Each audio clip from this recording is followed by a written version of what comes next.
Friends, आपका स्वागत है सिविलियन क्लासेस में। तो प्यारे बच्चों, हम लोग बात कर रहे थे मैकेनिक्स ऑफ स्ट्रक्चर के बारे में। तो इसके पहले हम लोग इंट्रोडक्शन देख चुके थे कि क्या होता है मैकेनिक्स। फिर हम लोग देखे थे कि मैकेनिक्स को कितने भाग में क्लासिफाई किया गया था।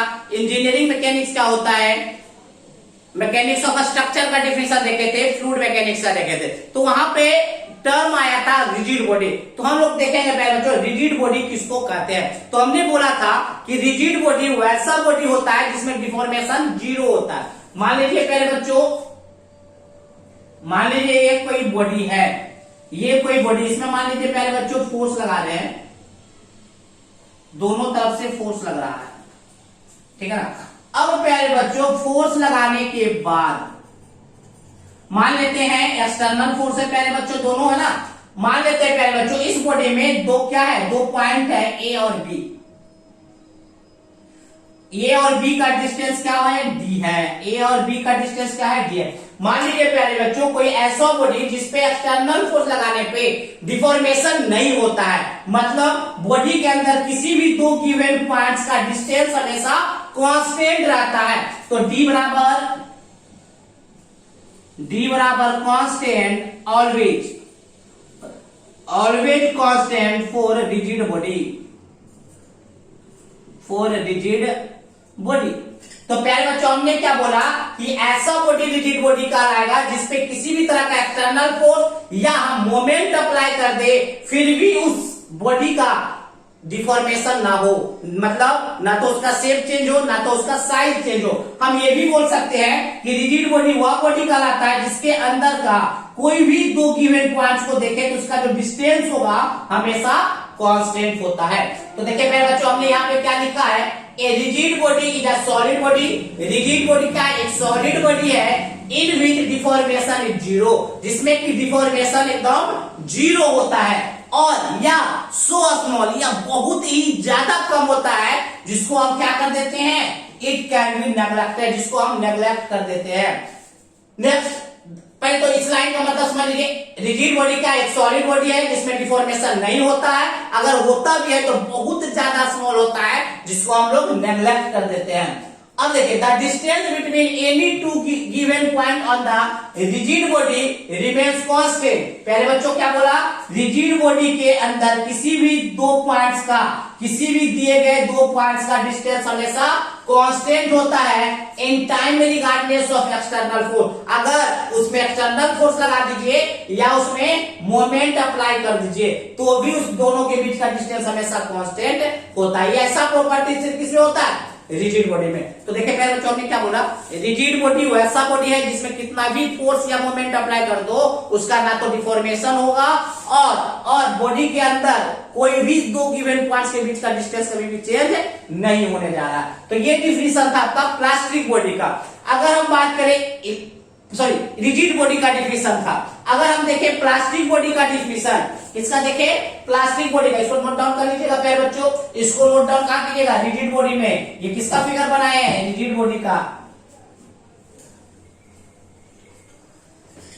देखिए प्यारे बच्चों अब हम प्लास्टिक बॉडी के बारे में डिफिनेशन देखते हैं। मान लीजिए प्यारे बच्चों, मान लेते हैं ये कोई रॉड है, ये कोई रॉड है, इस पे मान लीजिए पी फोर्स, एक्सटर्नल फोर्स लगाया जा रहा है, पी एक्सटर्नल फोर्स लगाया जा रहा है, पी एक्सटर्नल फोर्स लगाया जा रहा है। प्यारे बच्चों फोर्स लगाने के बाद मान लीजिए इसका जो है लेंथ बढ़ गया। मान लीजिए प्यारे बच्चों पहले था इसका लेंथ कितना, एल, अब हो गया इसका L plus delta L, L plus delta L. देखिए पहले बच्चों पहले एक रॉड था जिसका लेंथ था L, डिफॉर्मिंग फोर्स का मतलब हुआ फोर्स जो डिफॉर्म कर रहा है, खींच रहा है, तो या तो इसको डिफॉर्मिंग फोर्स कहिए चाहे तो आप एक्सटर्नल फोर्स कहिए। एक्सटर्नल फोर्स के कारण उसका लेंथ क्या हो गया, बढ़ गया। अब देखिए प्यारे बच्चों जब हम इस एक्सटर्नल फोर्स को हटा देते हैं, जब हम इस एक्सटर्नल फोर्स को रिमूव कर देते हैं तो भी अपने शेप और साइज में नहीं आया, बस समझे, तो भी अपने शेप और साइज में आने का कोशिश नहीं किया, तो प्लास्टिक बॉडी। अगर वो अपने शेप एंड साइज में आ गया, मतलब जैसे ही पी फोर्स लगाते हटाते हैं जैसे ही P फोर्स हटाते हैं, रिमूव करते हैं, फिर से उसका लेंथ कितना हो जाता है, L हो जाता है, तो उसको हम इलास्टिक बॉडी कहेंगे। अगर नहीं आ पाया अपने शेप एंड साइड में, ओरिजिनल शेप साइड में नहीं आ पाया तो प्लास्टिक बॉडी, प्लास्टिक बॉडी है ना। तो देखिए a body that does not tend to regain its original shape and side, वैसा बॉडी जो अपने ओरिजिनल शेप एंड साइड में रिगेन नहीं कर पाता है, आ नहीं पाता है on the removal of deforming force. जब हम उस पे डिफॉर्मिंग फोर्स हटा देते हैं तो वैसा बॉडी कहलाता है perfectly plastic body. Perfectly plastic body किसको कहते हैं प्यारे बच्चों, जब हम किसी बॉडी के ऊपर डिफॉर्मिंग फोर्स अप्लाई करते हैं, डिफॉर्मिंग फोर्स के कारण उसका शेप एंड साइज बदल गया, जब हम उस डिफॉर्मिंग फोर्स को हटा देते हैं तो अपने ओरिजिनल शेप एंड साइज में रिगेन नहीं कर पाता है, तो ऐसा बॉडी कहलाता है प्लास्टिक बॉडी। अगर रिगेन कर गया तो इलास्टिक बॉडी, मतलब अपने ओरिजिनल शेप एंड साइज में आ गया तो कौन सा बॉडी, इलास्टिक बॉडी। ठीक है, तो ये था प्यारे बच्चों दो इंपॉर्टेंट डिफिनेशन जिसके बारे में हमको चर्चा करना था। पहला था रिजिड बॉडी, दूसरा था प्लास्टिक बॉडी। ठीक है प्यारे बच्चों, तो चलिए पहले आप इसको नोट डाउन कर लीजिए।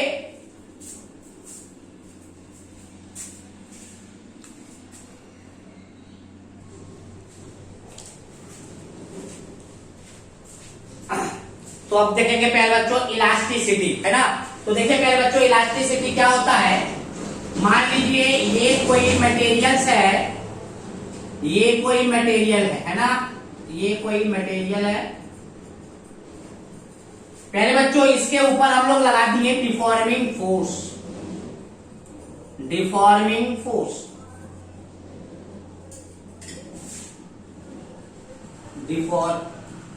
डिफॉर्मिंग फोर्स हमने अप्लाई कर दिया।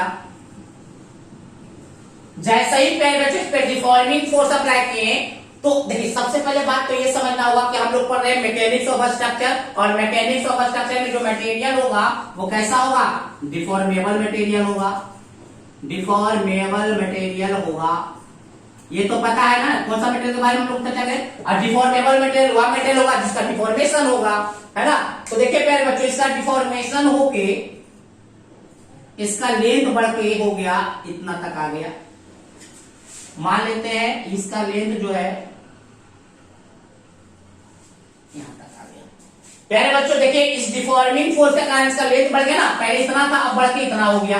बट जैसे ही हम डिफॉर्मिंग फोर्स को हटा दे, जैसे ही हम इस डिफॉर्मिंग फोर्स को रिमूव कर दे तो फिर से ये ओरिजिनल शेप एंड साइज में आ जाता है। ओरिजिनल शेप एंड साइज में अगर आ गया, अगर ये फिर से या ओरिजिनल शेप एंड साइज में आ गया, कब, जब हम इस डिफॉर्मिंग फोर्स को रिमूव कर देते हैं, तो यह प्रॉपर्टीज कहलाता है इलास्टिसिटी। क्या कहलाता है, इलास्टिसिटी। तो प्यारे बच्चों इलास्टिसिटी किसी भी मटेरियल का वह प्रॉपर्टी है जिससे वो अपने ओरिजिनल शेप एंड साइज में रिटर्न कर जाता है, आ जाता है। कब, जब हम इस डिफॉर्मिंग फोर्स को रिमूव करते हैं तब। फिर से सुनिए प्यारे बच्चों, इलास्टिसिटी किसी भी मटेरियल का वह प्रॉपर्टी है जिसमें वो अपने ओरिजिनल और शेप एंड साइज में आ जाता है जब वो डिफॉर्मिंग फोर्स को हटाते हैं तब। ठीक है ना।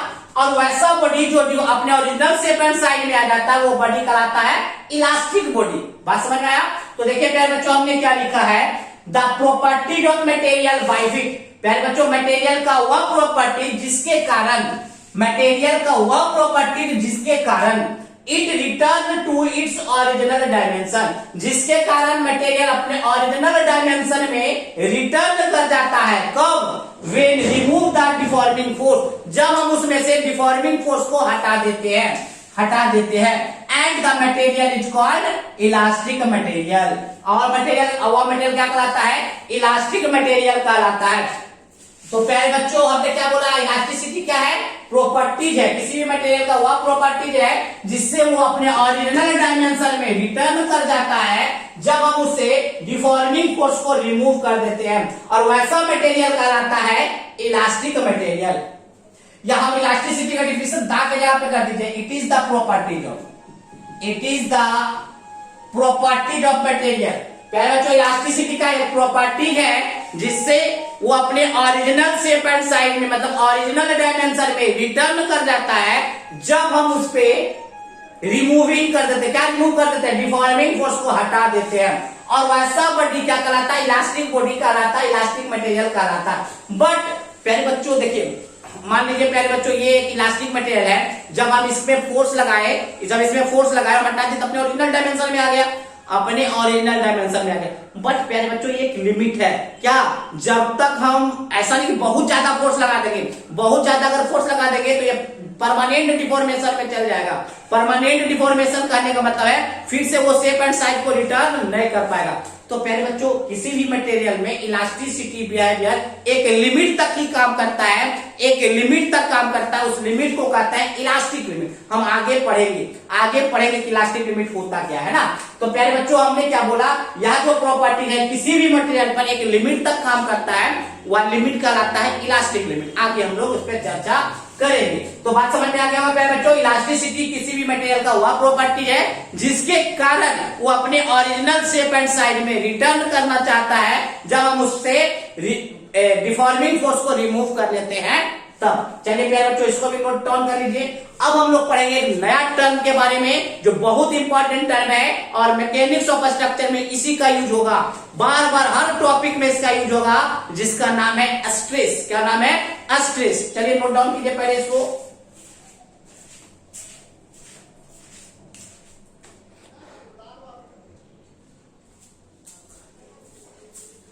तो प्यारे बच्चों हम लोग नया टर्म देखने जा रहे हैं, स्ट्रेस। प्यारे बच्चों पूरे मैकेनिक्स ऑफ स्ट्रक्चर में आपको इस टर्म से मुलाकात होते ही रहेगा। स्ट्रेस वाले टर्म से हमेशा पूरे मैकेनिक्स ऑफ स्ट्रक्चर में इसी से मुलाकात होगा। तो इसको प्यारे बच्चों बेहतरीन तरीके से हम लोग पढ़ते हैं। देखिए प्यारे बच्चों हमने क्या लिखा, इसको क्या लिखा उसको समझने से पहले समझिए। देखिए प्यारे बच्चों ये कोई बॉडी है, ये कोई बॉडी है। देखिए हम इसको टेढ़ा करने की कोशिश कर रहे हैं लेकिन ये टेढ़ा नहीं हो रहा। हमने तो फोर्स लगाया, हमने तो इस पे फोर्स लगा रहा, फिर भी ये टेढ़ा नहीं हो रहा। इसका मतलब क्या है कि बॉडी के अंदर अपना कुछ ना कुछ इंटरनल रेसिस्टिंग पावर है। हमने क्या बोला प्यारे बच्चों, देखिए हमने बोला ये कोई मटेरियल है, हमने इस पे फोर्स लगाया, फिर भी हम इसको टेढ़ा नहीं कर पा रहे हैं, फिर भी हम इसको टेढ़ा नहीं कर पा रहे हैं। तो प्यारे बच्चों हमने क्या बोला कि इसके पास कुछ ना कुछ अपना ताकत होगा, इंटरनल पावर होगा, जो हमारे डिफॉर्मेशन, जो हम इसको डिफॉर्म करना चाह रहे हैं ना, टेढ़ा करना चाह रहे हैं मतलब डिफॉर्म करना चाह रहे हैं, उस डिफॉर्मेशन को रेसिस्ट करना चाह रहा है, उस डिफॉर्मेशन को रेसिस्ट करना चाह रहा है। तो जो प्यारे बच्चों इसके पास इंटरनल रेसिस्टिंग पावर है बाई इसका क्रॉस सेक्शन एरिया, वही कहलाता है स्ट्रेस। वही क्या कहलाता है, स्ट्रेस। प्यारे बच्चों देखिए हमने क्या बोला कि मान लीजिए ये हमारा कोई रॉड है, ये हमारा कोई रॉड है, ये हमारा कोई रॉड है जिसका लेंथ L है, जिसका लेंथ क्या है, L है, और इसका जो क्रॉस सेक्शन एरिया है, क्रॉस सेक्शन एरिया जो है वो मान लेते हैं A है। ये क्रॉस सेक्शन एरिया कितना है, A है। अब हम इस पे प्यारे बच्चों डिफॉर्मिंग फोर्स अप्लाई कर रहे हैं, मान लेते हैं P। हम इस पे डिफॉर्मिंग फोर्स अप्लाई कर रहे हैं P,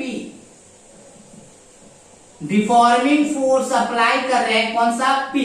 तो प्यारे बच्चों इस डिफॉर्मिंग फोर्स को क्या करना चाहेगा मटेरियल, रेसिस्ट करना चाहेगा। क्यों, क्योंकि ये डिफॉर्मिंग फोर्स इस मटेरियल को डिफॉर्म करना चाहता है, मटेरियल के लेंथ को बढ़ाना चाहता है। बट ये मटेरियल क्या चाहेगा कि हमारे लेंथ को कोई घटा बढ़ा ना सके। तो क्या करेगा ये बॉडी, अपने अंदर का ताकत से इस डिफॉर्मिंग फोर्स को रेसिस्ट करेगा, अपने अंदर के ताकत से, मतलब इंटरनल रेसिस्टिंग पावर से इस डिफॉर्मिंग फोर्स को रेसिस्ट करेगा। तो प्यारे बच्चों जितना इंटरनल रेसिस्टिंग फोर्स होता है बटे क्रॉस सेक्शन एरिया, ये क्या कहलाता है, स्ट्रेस। तो हम क्या बोलेंगे प्यारे बच्चों, स्ट्रेस का डिफिनीशन अगर हम बोले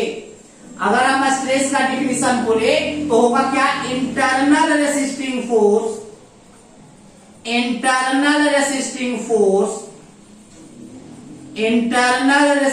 फोर्स बटे क्रॉस सेक्शन एरिया, बटे क्रॉस सेक्शन एरिया। अब देखिए प्यारे बच्चों, इसमें डिफॉर्मिंग फोर्स P लग रहा था, तो P फोर्स को ही तो रेसिस्ट करेगा। जितना डिफॉर्मिंग फोर्स लगेगा उसी डिफॉर्मिंग फोर्स को तो मटेरियल क्या करेगा, रेसिस्ट करेगा। तो by default deforming resisting force जो होता है वो डिफॉर्मिंग फोर्स के बराबर हो जाता है, दैट मीन्स P बटे A। और स्ट्रेस को हम लोग सिग्मा से डिनोट करते हैं, इस प्रकार से सिग्मा, याद रखिएगा, इसको हम लोग क्या बोलते हैं, सिग्मा। सिग्मा से डिनोट करते हैं, ये क्या हो जाएगा, P बटे A। याद रखिएगा प्यारे बच्चों, ये जो P हम लोग लिख रहे हैं डिफॉर्मिंग फोर्स नहीं लिखते हैं, एक्चुअली हम लिखते हैं internal resisting force. But by default क्या होता है कि जितना डिफॉर्मिंग फोर्स होता है उतना ही तो आप क्या लगाएगा, इंटरनल रेसिस्टिंग फोर्स लगाता है, इसलिए दोनों बैलेंस हो जाता है। तो देखिए प्यारे बच्चों, तो स्ट्रेस बराबर क्या हो गया, P बटे A। अगर हम इसके यूनिट के बारे में बात करें, यूनिट ऑफ स्ट्रेस, अगर हम बात करें यूनिट ऑफ, अगर हम बात करें यूनिट ऑफ स्ट्रेस का, देखिए प्यारे बच्चों, ऊपर फोर्स है तो फोर्स का क्या हो जाएगा, न्यूटन, और नीचे एरिया है तो मीटर स्क्वायर। याद रखिएगा यूनिट ऑफ स्ट्रेस क्या हो जाएगा, न्यूटन पर मीटर स्क्वायर, या न्यूटन पर मिलीमीटर स्क्वायर, या किलो न्यूटन पर मीटर स्क्वायर, जो भी हो सकता है ना। तो ये सब है प्यारे बच्चों इसका यूनिट, ठीक है ना, ये है आपका यूनिट। तो प्यारे बच्चों अब हम डिफिनेशन देखते हैं क्या लिखे हैं। इट इज द, स्ट्रेस के बारे में बोल रहे हैं, it is the internal resisting force, दो बार निकाल गया force, it is the internal resisting force offered by the body to resist the deformation. कोई बॉडी क्या करता है, ऑफर्ड करता है, प्रोवाइड करता है, क्या करने के लिए, डिफॉर्मेशन को रेसिस्ट करने के लिए। जितना इंटरनल रेसिस्टिंग फोर्स क्या करता है, ऑफर्ड करता है per unit cross section area, मतलब per unit cross section area में वही बॉडी, वही क्या कहलाता है, स्ट्रेस कहलाता है। तो हम क्या बोल सकते हैं, stress is the ratio of internal resisting force per unit cross section area, internal resisting force per unit cross section area. तो प्यारे बच्चों ये आपका क्या हो गया, यूनिट हो गया। बट याद रखिएगा प्यारे बच्चों, पूरे मैकेनिक्स ऑफ स्ट्रक्चर में हमेशा बॉडी पे इक्वल एंड अपोजिट फोर्स लगेगा। याद रखिएगा, इन नोट में करके इसको लिख लीजिएगा, in mechanics of structure, in mechanics of structure, in mechanics of a structure always equal and opposite force, equal and opposite force is applied on the body। याद रखिएगा, कहेगा प्यारे बच्चों ऐसा क्यों सर, क्यों किसी भी मटेरियल पे हमेशा इक्वल एंड अपोजिट फोर्स लगेगा। देख लीजिए इसका रीजन है प्यारे बच्चों, मान लेते हैं इधर, मान लेते हैं प्यारे बच्चों, इसको पहले नोट डाउन कर लिया होगा ना। मान लेते हैं प्यारे बच्चों इधर 10 किलो न्यूटन लग रहा था और इधर 20 किलो न्यूटन लग रहा था। मान लेते हैं इक्वल तो नहीं है ना, अपोजिट है, लेकिन अपोजिट इसलिए किसका डायरेक्शन इधर और इसका डायरेक्शन इधर, अपोजिट है बट इक्वल नहीं है, इधर 10 किलो न्यूटन इधर 20 किलो। तो प्यारे बच्चों इसमें कोई डिफॉर्मेशन नहीं होगा, क्यों, क्योंकि प्यारे बच्चों जिधर ज्यादा फोर्स होगा उधर ये मटेरियल क्या हो जाएगा, बढ़ जाएगा, डिस्प्लेसमेंट हो जाएगा मटेरियल का उधर, मतलब इधर फोर्स ज्यादा लगा रहा है ना। मान लीजिए प्यारे बच्चों ये मेरा दोनों हाथ है, इधर से एक मोटा आदमी खींच रहा है, इधर से एक पतला आदमी खींचा रहा है, तो मेरे में डिफॉर्मेशन नहीं होगा, हम तो इधर चलते चला जाएंगे। क्यों, इधर वाला फोर्स ज्यादा है, इधर वाला फोर्स ज्यादा है, तो हम किधर खिंचा जाएंगे, उधर खिंचा जाएंगे। बट खिंचाना नहीं है प्यारे बच्चों, इंजीनियरिंग मैकेनिक्स में डिफॉर्मेशन होगा, डिस्प्लेसमेंट नहीं होगा। डिफॉर्मेशन होगा बट डिस्प्लेसमेंट पूरा का पूरा मटेरियल, अगर ज्यादा फोर्स लगा देंगे एक साइड तो सारा का सारा मटेरियल क्या हो जाएगा, उधर ही चलने लगेगा, तो कोई डिफॉर्मेशन नहीं होगा। डिफॉर्मेशन का मतलब होता है लेंथ में चेंजिंग, तो अगर ऐसा फोर्स लगा देंगे तो लेंथ में चेंजिंग नहीं होगा, वो चुपचाप से उधर चलने लगेगा। जिस डायरेक्शन में ज्यादा फोर्स होगा उस डायरेक्शन में चलने लगता है। इसीलिए अब देखिए प्यारे बच्चों, इधर भी हम 10 किलो न्यूटन लगा दिए, इधर भी 10 उधर भी 10, दोनों तरफ बराबर है। देखिए प्यारे बच्चों इधर मेरे हाथ को इधर भी 10 किलो न्यूटन से खींच रहा है, इधर भी 10 किलो न्यूटन से खींच रहा है, तो हम किधर भी नहीं खींचेंगे, लेकिन मेरे अंदर स्ट्रेस होगा, मेरे को दर्द करेगा, क्योंकि दोनों हाथ को खींचे हुए इक्वल एंड अपोजिट फोर्स, एक इधर खींच रहा है एक इधर खींच रहा है, तो मेरे को स्ट्रेस डेवलप होगा, बट डिस्प्लेसमेंट नहीं हो, क्योंकि दोनों तरफ मेरा बराबर फोर्स लग रहा है। तो याद रखिएगा पूरे मैकेनिक्स ऑफ स्ट्रक्चर में इक्वल लगेगा और अपोजिट लगेगा। अब देखिए पहले बच्चों, अगर सेम डायरेक्शन में लगा दे तो लीजिए इधर 10 किलो न्यूटन और इधर भी 10 किलो न्यूटन, तो देखिए प्यारे बच्चों इधर भी 10, इधर सेम ही डायरेक्शन में है लेकिन बराबर है, तो भी बॉडी इस डायरेक्शन में चलने लगेगा। इसीलिए मैकेनिक्स ऑफ स्ट्रक्चर में हमेशा किसी भी बॉडी पे equal and opposite force he apply होगा। ये बात रट लीजिए, समझ लीजिए, ध्यान में रखिए, ठीक है। चलिए, तो स्ट्रेस समझ में आ गया होगा प्यारे बच्चों। स्ट्रेस क्या है? Internal resisting force per unit cross section area, जिसका की यूनिट होता है न्यूटन पर मीटर स्क्वायर। चलिए नोट डाउन कर लीजिए।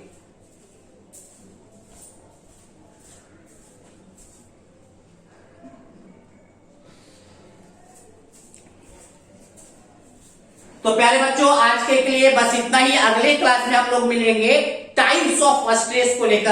अब हम ये देखेंगे कितने प्रकार का स्ट्रेस होता है, ठीक है। तो चलिए प्यारे बच्चों आज के लिए बस इतना ही, इसको नोट डाउन कर लीजिए।